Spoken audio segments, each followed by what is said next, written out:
ക്രൈസ്തലോ കർത്താവായ യേശുക്രിസ്തുവിന്റെ ധന്യനാമത്തിൽ വന്ദനം. ഇമ്മാനുവേൽ പ്രേയർ മിഷന്റെ ഉറവ് എന്ന ഈ പ്രോഗ്രാമിലേക്ക് ഏവർക്കും ഹാർദവമായ സ്വാഗതം. കർത്താവിൽ പ്രിയരെ, എല്ലാവരും സുഖമായിരിക്കുന്നു എന്ന കരുതുകയാണ്. നിങ്ങൾ എല്ലാവരെയും ഓർത്തുകൊണ്ട് ഞങ്ങൾ പ്രാർത്ഥിക്കുന്നു.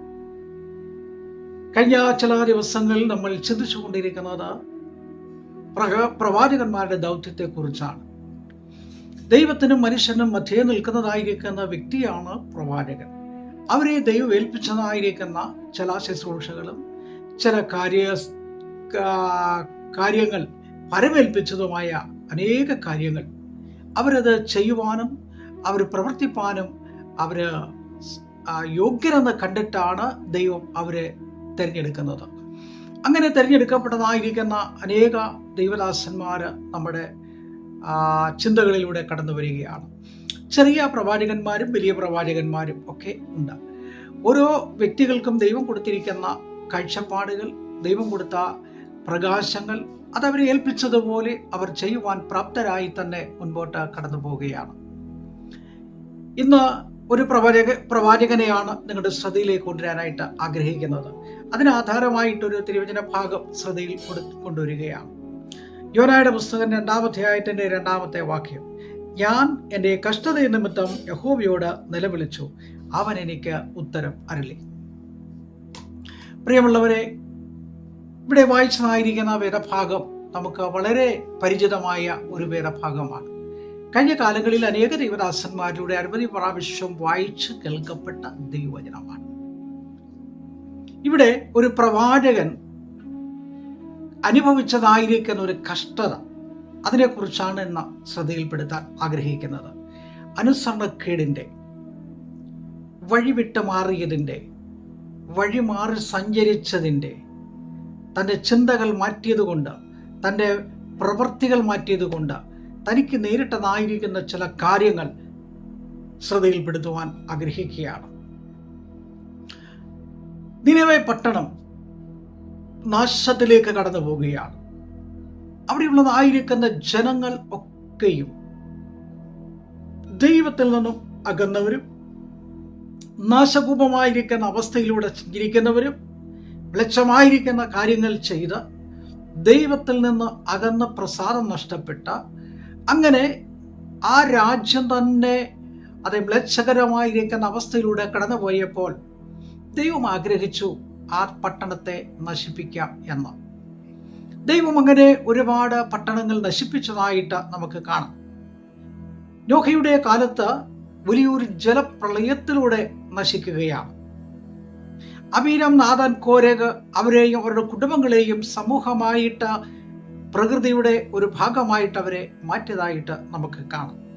അങ്ങനെ ദൈവം പല ഘട്ടങ്ങളിൽ പല രീതിയിൽ പ്രകൃതിയുടെ ഓരോ അവസ്ഥകളിലൂടെയാണ് ആൾക്കാരെ മാറ്റിയത്. ഇവിടെ ദൈവം നശിപ്പിക്കുവാൻ പോകുന്നു എന്ന് പറയുകയാണ്. സോദോമിനെ കുറിച്ച് നമുക്കറിയാം. സോദോം പട്ടണം നശിക്കുകയാണ്. അതുകൊണ്ടാണ് ലോത്ത് എത്രയും വേഗം രക്ഷ പ്രാപിക്കണമെന്ന് ആഗ്രഹിച്ചുകൊണ്ട് അബ്രഹാം ദൈവസന്നിധിയിൽ മധ്യസ്ഥ ചെയ്യുന്നത്. കാരണം ഒരാളെങ്കിലും ഉണ്ടെങ്കിൽ നശിപ്പിക്കില്ല എന്ന് പറയാൻ ഇടയായി തീർന്നു. അങ്ങനെ ലോത്തിനെയും കുടുംബത്തെയും അവിടുന്ന് രക്ഷിക്കുന്നതായിട്ട് നമുക്ക് കാണാം. ഇവിടെ പ്രവാചകൻ നിനവെ പട്ടണം നശിക്കാൻ പോവുകയാണ്. അപ്പോൾ അവിടെ കടന്നു ചെന്ന് അവിടുത്തെ രാജാവിനോടും അവിടുത്തെ ജനങ്ങളോടും ദൈവവചനത്തിലൂടെ വരാൻ പോകുന്ന ശിക്ഷയെക്കുറിച്ചും ശാപത്തെക്കുറിച്ചും നാശത്തെക്കുറിച്ചും അവരോട് വിവരിക്കുമ്പോൾ അവർ മാനസാന്തരപ്പെട്ട മടങ്ങി വരികയാണെങ്കിൽ ആ പട്ടണത്തെ ഞാൻ ശിക്ഷിക്കുകയില്ല, രക്ഷിക്കുക തന്നെ ചെയ്യും. അത് പറയാൻ വേണ്ടി തിരഞ്ഞെടുക്കപ്പെട്ടതായിരിക്കുന്ന ഒരു വ്യക്തിയാണ് യോന. യോന കഴിവുള്ള ഒരു വ്യക്തിയാണ്, സമർത്ഥനായിരിക്കുന്ന വ്യക്തിയാണ്, പ്രാഗൽഭ്യമുള്ള വ്യക്തിയാണ്, ശുശ്രൂഷ ചെയ്യാൻ കഴിവും പ്രാപ്തിയുമുള്ള ഒരു വ്യക്തിത്വം തന്നെ തനിക്കുണ്ട്. അങ്ങനെ തന്നെ ഏൽപ്പിച്ചതായിരിക്കുന്ന ദൗത്യം, ദൈവം ഏൽപ്പിച്ചതായിരിക്കുന്ന കാര്യങ്ങൾ ഫലമേൽപ്പിക്കപ്പെട്ടുകൊണ്ട് താൻ നിനവെ പട്ടണത്തെ ലക്ഷ്യമാക്കി മുൻപോട്ട് കടന്നു പോകുന്ന സന്ദർഭത്തിൽ, പോകുന്ന സമയത്ത്, പോകുന്ന നേരത്ത് തൻ്റെ ഉള്ളിൽ ഒരു ചെറിയ ഭയം കടന്നു വന്നു. ഞാൻ അവിടെ ചെന്ന് ജനത്തോട് പറഞ്ഞാൽ അവരനുസരിക്കുമോ, അവർ കേൾക്കുമോ, അവരെതിർ നിൽക്കുമോ, പല വിധത്തിലുള്ള ചിന്തകൾ അലട്ടാൻ തുടങ്ങി. ഈ ചിന്തകൾ വ്യാകുലപ്പെട്ടു, അത് വർദ്ധിച്ചു. ഇല്ല, ഞാൻ തിരിച്ചു പോകാം, ഇല്ല, ഞാൻ ഇവിടെ നിർത്താം, പല ചിന്തകൾ. എങ്കിലെവിടെയെങ്കിലും ദൈവവചനം സംസാരിക്കണമല്ലോ എന്ന് വിചാരിച്ചുകൊണ്ട് താൻ തുറമുഖത്ത് വന്നു നിൽക്കുമ്പോൾ അവിടെ തർസീസിലേക്ക് പോകുന്ന ഒരു കപ്പൽ കാണുകയാണ്. ഈ കപ്പൽ കണ്ടപ്പോൾ വലിയ ആശ്വാസമായി. തർസീസെങ്കിൽ തർസീസ്, എവിടെങ്കിലും സുവിശേഷം അറിയിക്കണം.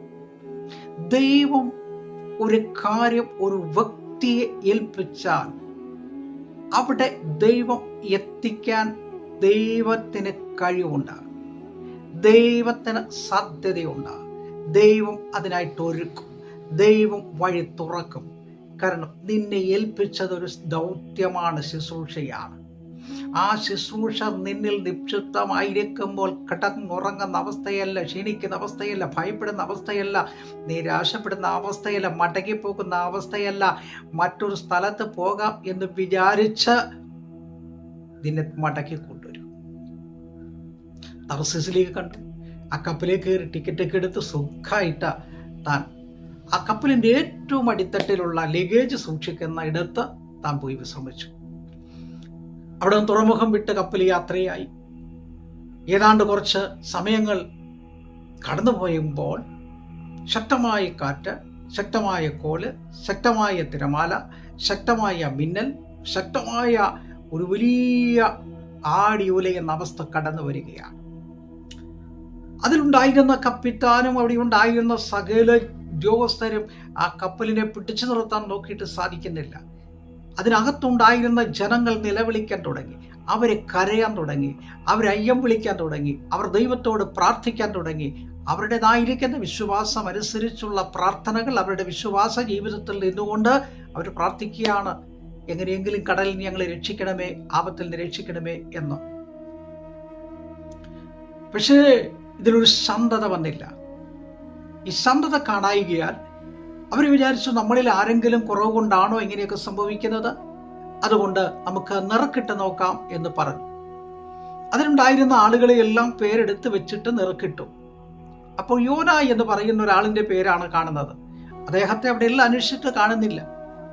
അങ്ങനെ അന്വേഷിച്ച് ഓരോ റൂമുകളിലും ഓരോ സ്ഥലങ്ങളിലും അന്വേഷിച്ച് വരുമ്പോൾ ലഗേജിന്റെ നടുക്ക് കിടക്കുകയാണ്. അവരോട് ചോദിച്ചു, നീ ആരാണ്? 1-ാം അധ്യായം താഴോട്ട് വായിക്കുന്നത് അങ്ങനെയാണ്. സമയത്തിന്റെ പരിമിതികൾ കൊണ്ട് വായനയിലേക്ക് കടന്നു പോകുന്നില്ല. നീ ആരാണ്? അപ്പോൾ പറഞ്ഞു, സകല ലോകത്തെയും സൃഷ്ടിച്ച ദൈവത്തെ ഭരിച്ചു വരുന്ന ഒരു ഭക്തനായ ഒരു മനുഷ്യനാണ് ഞാൻ. നീ ഇത് വല്ലതും അറിയുന്നുണ്ടോ? എന്താണ് സംഭവിച്ചത്? അവനെ ഏറ്റവും മേളിൽ കൊണ്ടുവന്നു. ഈ കാഴ്ചകളെല്ലാം അവൻ കണ്ടു. സകല ജനങ്ങളും ഭയപ്പെട്ടു. അവരുടെ കയ്യിലുണ്ടായിരുന്ന ലഗേജുകളും അവർ കരുതി വെച്ചതായിരിക്കുന്ന സമ്പത്തുകളും അവരുടേതായിരിക്കുന്ന സകല നന്മകളും ഓരോ ലക്ഷ്യത്തിലെത്തുവാൻ വേണ്ടി കൊണ്ടുപോയതൊക്കെ കടലിലേക്ക് വലിച്ചെറിഞ്ഞു. എങ്ങനെയെങ്കിലും രക്ഷ പ്രാപിക്കണമെന്ന്. അപ്പോൾ യോന പറഞ്ഞു, ഈ വന്നതായിരിക്കുന്ന ആപത്ത് ഞാൻ കാരണമാണ്, ഞാൻ മുഖാന്തരമാണ് ഇതൊക്കെ സംഭവിച്ചത്. ദൈവത്തിന്റെ കോപം എൻ്റെ മേൽ വന്നതുകൊണ്ടാണ്. ദൈവത്തിന്റെ കോപം എന്നിലുണ്ട്. ഞാൻ അനുസരണക്കേട് കാണിച്ചു, പോകേണ്ട സ്ഥലത്ത് പോയില്ല, ചെല്ലേണ്ട സ്ഥലത്ത് ഞാൻ ചെന്നില്ല, പറയേണ്ടതുപോലെ പറഞ്ഞില്ല. അതുകൊണ്ടാണ് ഇതൊക്കെ സംഭവിച്ചത്. എനിക്ക് മാത്രമല്ല നിങ്ങൾക്കും അത് മുഖാന്തരം നാശനഷ്ടങ്ങളുണ്ടായി.